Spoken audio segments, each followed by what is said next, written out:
Mesdames et messieurs, amis internautes de BLTV, bonjour. On se retrouve une fois encore pour votre émission Une semaine avec le Béninois libéré. Les rubriques n'ont pas changé. Vous aurez d'abord la revue hebdomadaire du quotidien Le Béninois libéré et ensuite le forum de discussion en pied d'émission avec notre incursion à Parakou. Sans transition aucune donc, je vous invite à suivre la revue hebdomadaire du quotidien Le Béninois libéré avec Justin Vignon-Adané. Merci Oscar, merci à nos amis internautes d'avoir pris une fois encore le rendez-vous de votre émission au cours de laquelle nous explorons les différentes unes du quotidien Le Béninois libéré. Suivez à présent les sujets choquants de la semaine du lundi 6 au vendredi 10 novembre 2023.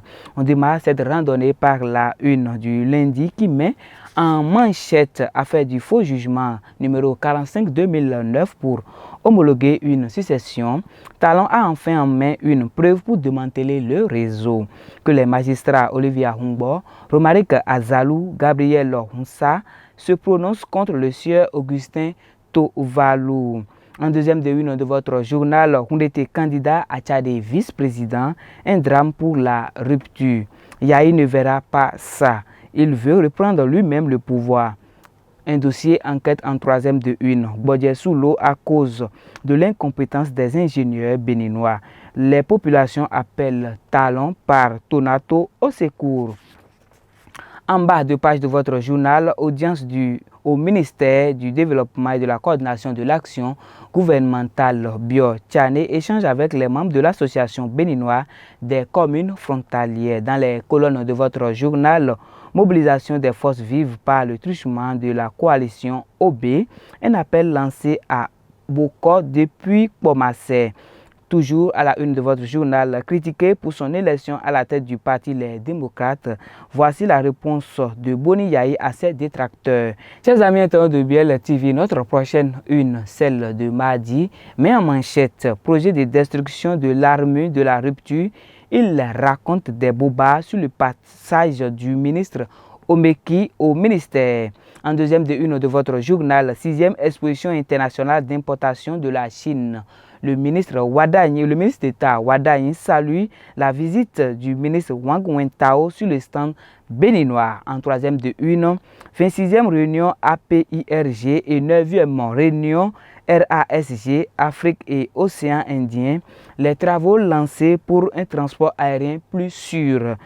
Dans les colonnes de votre journal Monde syndical au Bénin, la CSTB éjecte 18 secrétaires généraux et leur organisation syndicale. Chers amis internautes de BLTV, d'autres aspects de l'actualité béninoise se dévoilent à travers la une suivante, celle du mercredi. Elle met en manchette menace sur la paix, propos belliqueux d'un député démocrate. Adé Chokan relève le vilain plan de Yahi. Yahi croit toujours qu'une situation compliquée le ramènerait au pouvoir. En deuxième de une de votre journal, ambassade du Bénin en Chine, Simon Pierre Adovelandé, le drame, le désespoir de Talon, la plaie de la rupture. En troisième de une, don de kits scolaires au complexe scolaire Saint-Gérard de Villiers, Ouraga Fondation Mundeladi, toujours aux côtés des écoliers et parents vulnérables. En quatrième de une de votre journal, Bénin, à cause de son thème de mémoire, un étudiant devant la criette. En cinquième de une de votre journal, stationnement des véhicules sur les gazons. Voici l'amende fixée pour le conducteur. Dans la colonne, sanction contre 18 secrétaires généraux. Toum, lit plutôt CGTB et non CSTB de Kassa Mampo. Chers amis internautes de BLTV, après avoir analysé les différents sujets de la une du mercredi, dirigeons notre attention vers la suivante, celle du jeudi, qui met en manchette brimade des Béninois et refus de se conformer à la loi. Alors, nous de la BEF s'amuse à hériter les populations contre le président Patrice Talon.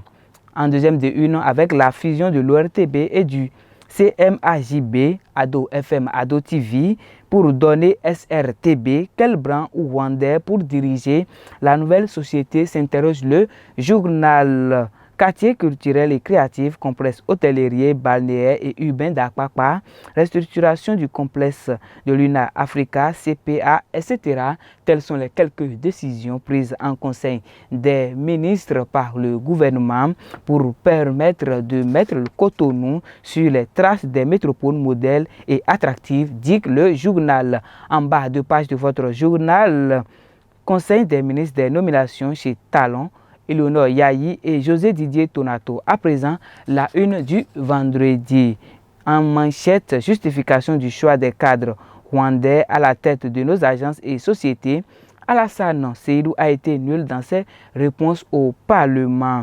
Le journal l'a évalué à 4 sur 20, plumé par les députés démocrates Eric Houndete, Achade et Godonou. Ce sont les députés BR Goméan, Toko et Seibou qui l'ont sauvé du naufrage. Le journal ajoute que des 3 ministres devant la représentation nationale, seul Adambi a sauvé la maison rupture par une belle prestation sur l'eau. En deuxième de une de votre journal Coopération internationale, plus de visas pour les Chinois venant au Bénin.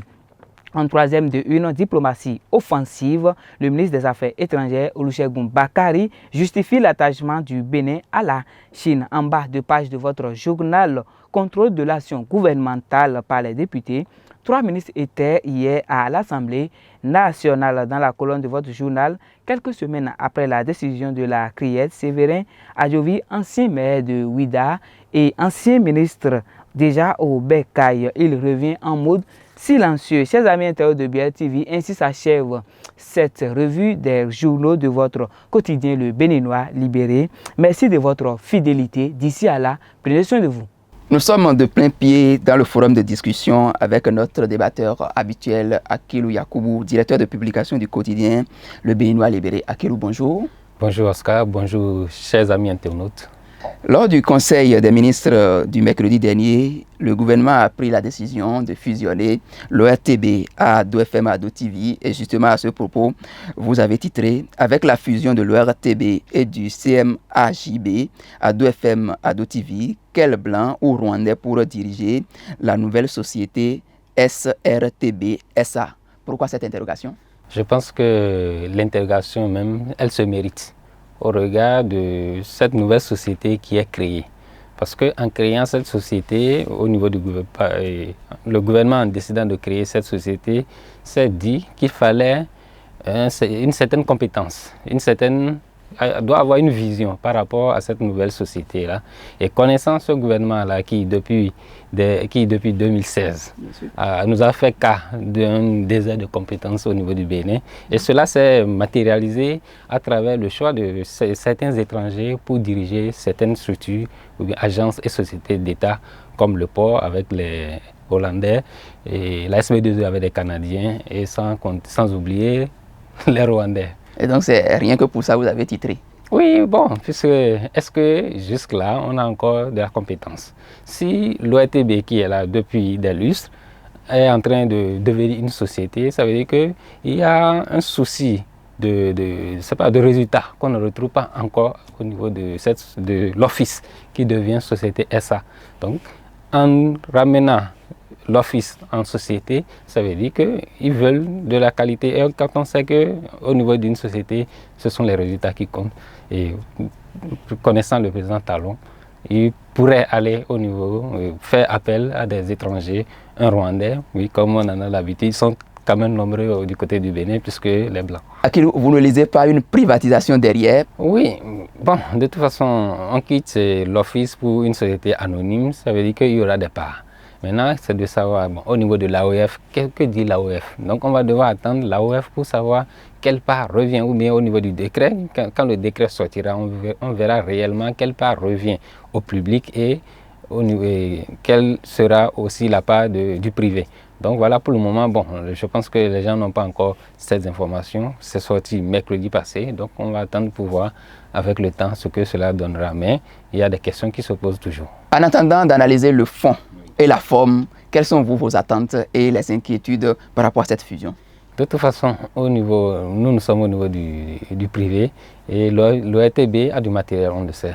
Maintenant, est-ce que les attentes au niveau des populations, est-ce que c'est ce qui est fait au niveau de l'ORTB? Je ne le pense pas, parce que souvent, quand un gouvernement vient, on colle toujours le média public au gouvernement qui est là. Ça veut dire que le média public ne reflète que la politique du gouvernement qui est là. Cela a été le cas avec les gouvernements qui sont passés. Avec le gouvernement actuel, c'est la même chose. Et quand vous interrogez certaines personnes, ils vous diront « moi je ne suis pas l'ORTB » ainsi de suite. C'est un discours qu'on entend de tous les jours. C'est vrai, vous n'avez pas menti parce qu'on voit beaucoup plus les actions de la mouvance, beaucoup plus à la télé que les actions des partis de l'opposition par exemple. Voilà, donc en fait c'est toujours la même chose. Qu'est-ce qui est à la base de cela? On ne sait pas. Peut-être qu'au niveau des responsables de l'ORTB, ils n'ont pas la main libre compte tenu du politique qui est là. Parce que tout compte fait. On ne pourra pas dire que le média public au Bénin est tellement libre comme un média privé qui a la latitude d'embrasser dans les deux cas, d'aller à gauche ou bien à droite, à gauche avec la mouvance ou bien à droite et avec l'opposition, voilà, ainsi de suite. Alors, restant collé à la première question que je vous avais posée entre-temps, lors de la deuxième session, bien sûr, de l'Assemblée nationale, les députés ont commencé par défendre... Lors de la session plénière, les députés ont commencé par défendre certains projets chers au gouvernement. Et à ce propos, vous avez titré « Justification du choix des cadres rwandais à la tête de nos agences et sociétés ». Alassane Seydou a été nul dans ses réponses. Le journal l'a évalué, bien sûr, à 4/20. Plumé par les députés LD, Ounete Achade et Godonou, ce sont les députés Bière Gomina, Toko et Seibou qui l'ont sauvé du naufrage. Cette fois-ci, l'honorable n'a pas eu les mots pour défendre le gouvernement? Non, en fait, le ministre devait répondre à un certain nombre de questions. Et il était censé être déjà préparé par rapport aux questions à fournir, puisque c'est des questions orales avec débat. Donc ce sont les opposants, bon, je dirais les députés de l'opposition, on n'a qu'un seul parti au niveau de l'Assemblée, les démocrates, qui ont eu à poser un certain nombre de questions. Ils devaient répondre. Il a répondu, mais ils ne sont pas satisfaits. Et on lui dit, mais il y a des questions qui devaient répondre aussi simplement que possible. Et que même un enfant, ça c'est l'honorable Oundete qui le disait, que même un enfant qui a fait le primaire, et que lui n'en doute pas que le ministre ait fait le primaire, et qu'il est devenu, qu'il est même un grand médecin, aurait dû répondre aussi simplement que ça. Mais cela n'a pas été le cas. Ça veut dire qu'il est resté sur sa soif. Et après Oundete, Achade qui est venu, la même chose l'a chargé, ainsi de suite que Joël Godonou. Donc voilà un peu. Et je pense qu'au regard de tout ce qu'ils ont eu à dire, le ministre devait se dire, je n'ai pas réussi à combler les attentes de ces députés-là. Est-ce que c'est facile de dire ça? Oui, vraiment. De toute façon, nous ne faisons que l'analyse et nous n'étudions que les propos. De toute façon, les propos de ces honorables sont accessibles même sur BLTV, puisque le BLTV a fait un élément sur ça. Donc les gens pourront suivre et réécouter pour entendre la virulence, ou je ne dirais pas une certaine vérité au niveau de ces députés-là, à l'endroit du ministre. Donc, voilà. Pourrait-on dire que l'Assemblée nationale a retrouvé vraiment ses lettres de noblesse avec ces échanges-là? Bon, on peut dire en partie, parce que les députés de l'opposition ne font pas le poids. Donc même s'ils voudraient avoir certains projets, je ne pense pas qu'ils puissent peser de leur poids pour pouvoir imposer ça au niveau du bureau. Parce que tout compte fait, c'est le bureau qui programme les différents sujets à débattre. Et je pense qu'actuellement, ils sont sur leur soif. Parce qu'ils demandent à ce qu'on introduise ce projet de loi qu'ils ont introduit par rapport à l'amnistie, voilà, les prisonniers politiques et le retour des exilés, mais juste là, ça n'a pas été le cas. Ce qui les a poussés la dernière fois à voter en bloc contre le rapport d'activité du président de l'Assemblée nationale. Donc voilà un peu. Donc ça veut dire 28 contre le reste, ils ne font pas le poids. Bon, en dehors du nombre, tout ça, moi je suis content du fait qu'on a les échanges ouverts et puis on suit directement et on voit les différents sons de cloche. Je pense que comme ça, c'est ce qui était l'Assemblée nationale à l'époque. Je dirais c'est ce que l'Assemblée nationale est en train de devenir parce que ce n'est pas encore ça. C'est parce qu'on connaît l'Assemblée nationale d'avant où les débats étaient virulents avec la regrettée Rosine Sogle qui chauffait les gens. On a connu des députés mangeurs d'arachide, des députés tam-tameurs. Aujourd'hui, ce n'est pas le cas. Donc, il y avait de l'ambiance en temps. Il y avait de l'ambiance. Il y avait un débat qui se faisait en ce moment-là.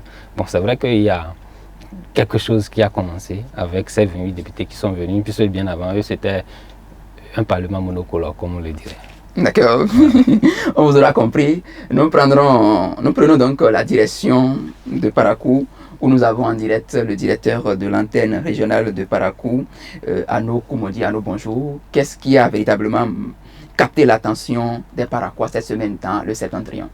Oui, bonjour Oscar, bonjour Akilou, bonjour chers amis internautes, heureux de vous retrouver à nouveau. Alors ici à Parakou, ce qui n'y a pas eu de sujet assez important ayant capté les attentions, mais ce qui a eu de particulier, c'est les patrouilles que la police républicaine a démarré ici à Parakou. En tout cas, alors ici, si vous êtes à Parakou, si vous venez à Parakou, sachez que vous devez avoir sur vous les papiers de votre véhicule.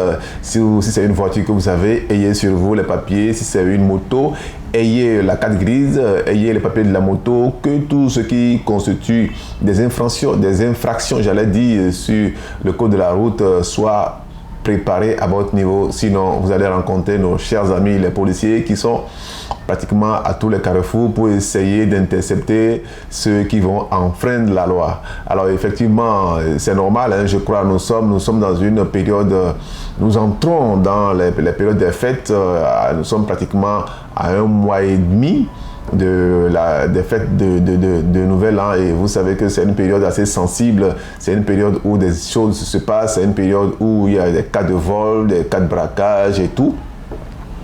Alors donc nos chers amis les policiers sont à pied d'œuvre pour intercepter tous ces genres de situations, pour empêcher que ces genres de situations n'arrivent. Donc cette semaine, ils ont déjà démarré effectivement. Ils sont à pied d'œuvre, ils sont placés pratiquement à tous les carrefours.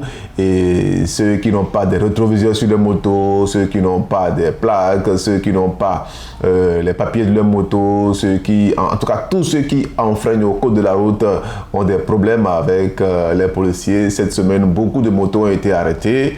Et donc c'est un peu ce qui a capté un peu les attentions. Dans les commissariats, ils étaient nombreux à aller réclamer leur moto avec les papiers et tout.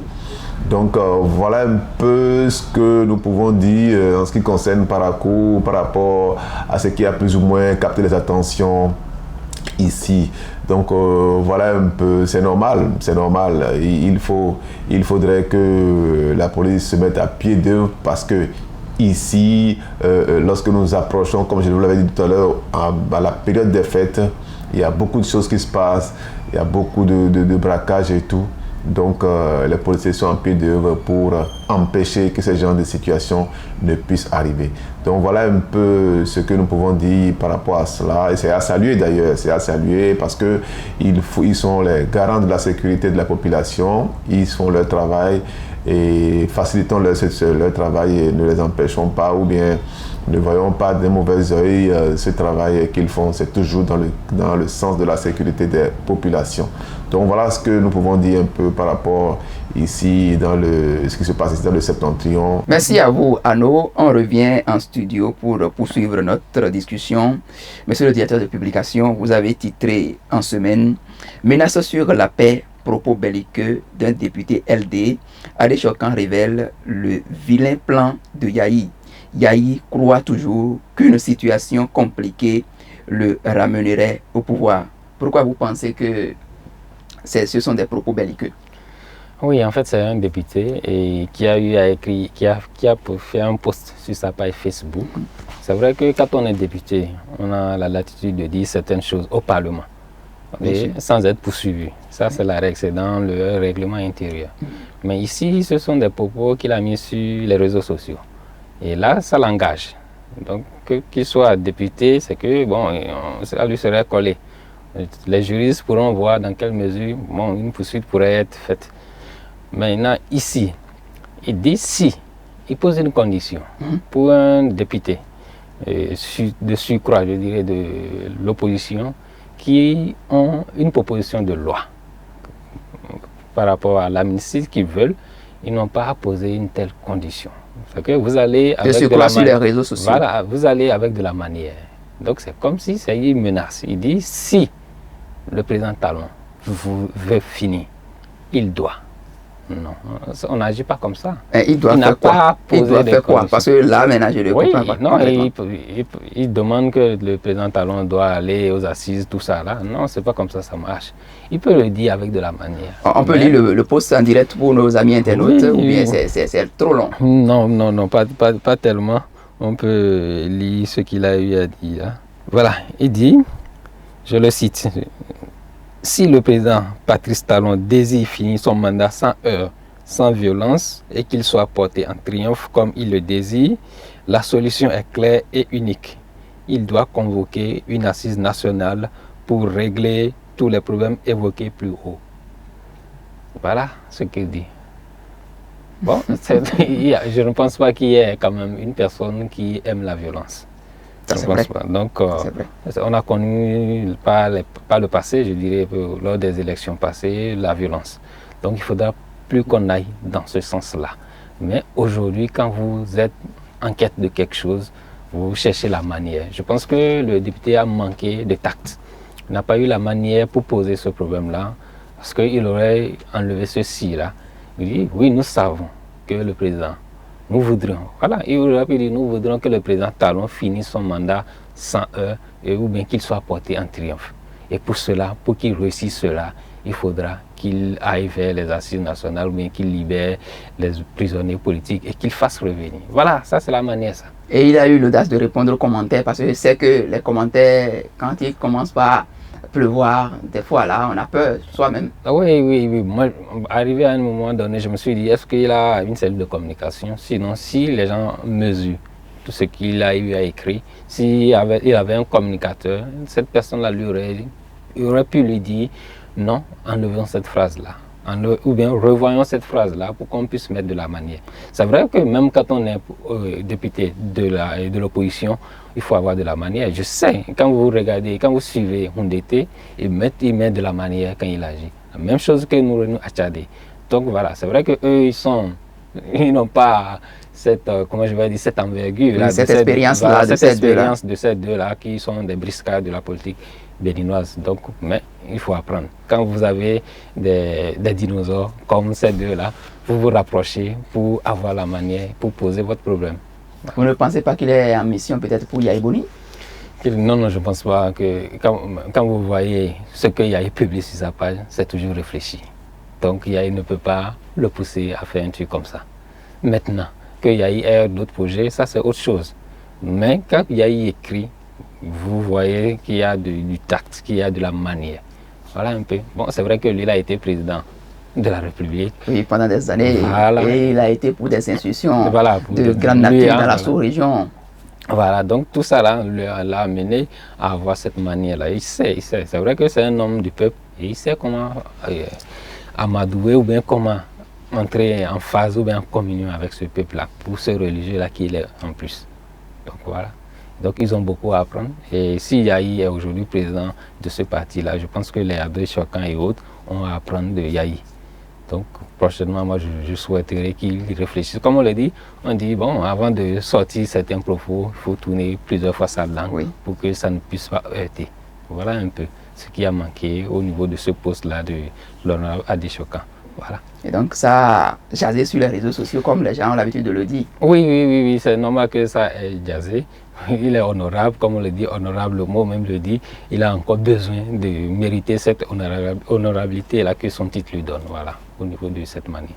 Avec la manière, en trouvant le tact, la manière pour s'exprimer, pour demander la libération. Ça, je pense que c'est le vœu de tous les Béninois aujourd'hui, pour que la tension politique s'apaise, pour que les Béninois puissent se retrouver et construire ensemble ce pays-là que nous aimons tous.